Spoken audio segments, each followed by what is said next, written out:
For your phone bill, there are a lot of taxes and fees on those bills. But what happens to the money from one of those charges may surprise you.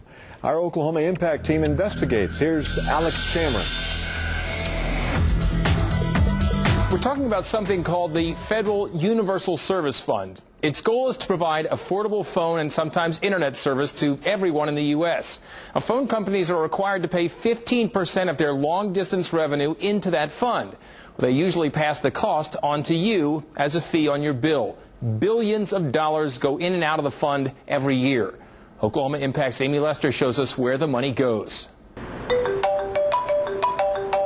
The fee is on your cell phone, your home phone, and most likely your long-distance bill, too. The tax is triple what you paid 10 years ago. I personally believe that the consumers are being gouged.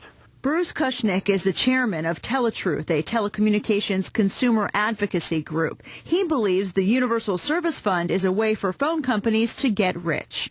My belief is that the Universal Service Fund is an out-of-control slush fund. Kushnick argues that because we all pay into the federal fund and many companies get a lot of money out of it. Kushnick says many of the companies don't really need the money. It just adds to their profits. Just last year, eligible phone companies and internet providers received more than $7 billion in support from the fund. More than half went to subsidize their efforts to provide affordable service to rural or hard-to-reach areas. One of the biggest challenges we face is the terrain that we work in. Larry Jones is the CFO of the Chickasaw Holding Company, a rural phone and internet provider with 6,000 customers. His phone company receives nearly $1 million a month to offset the cost of providing service.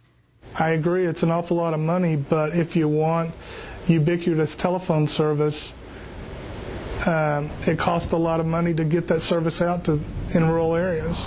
He says without the subsidy, the average phone bill would jump from $14 to as much as $114, a seven-fold increase. For us, it allows us to provide service in areas that we wouldn't be able to provide service and still keeps our customers' rates affordable.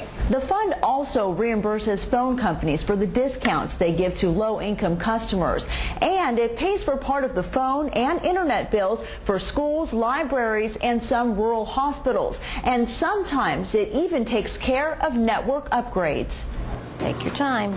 The Oklahoma City School District is using more than $21 million from the fund to upgrade the district's wireless network, making it 6 times faster. It's like the foundation of a house, and unless that's strong and sturdy, everything you put on top of it is just not going to work right.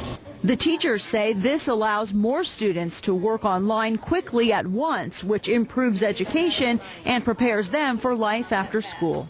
If it is helping our students be equipped to enter the world, enter the workforce, it would benefit everybody in the long run. Last year, more than $500,000 went toward the Tulsa Public Schools' phone and internet bills. Even private schools like Bishop McGuinness received thousands of dollars.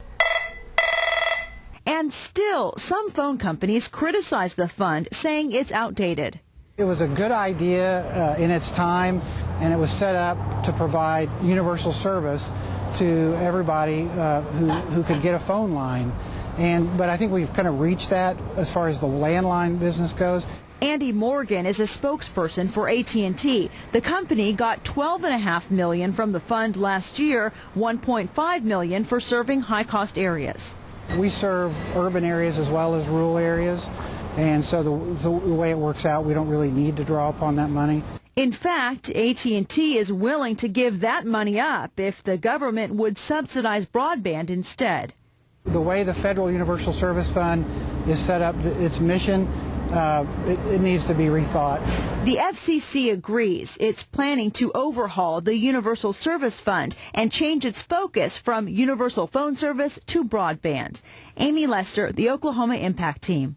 Rural companies worry about what would happen if the government stops subsidizing phone service and only focuses on broadband. They say it could mean phone bills increasing by $50 to $100. For Oklahoma Impact, I'm Alex Cameron.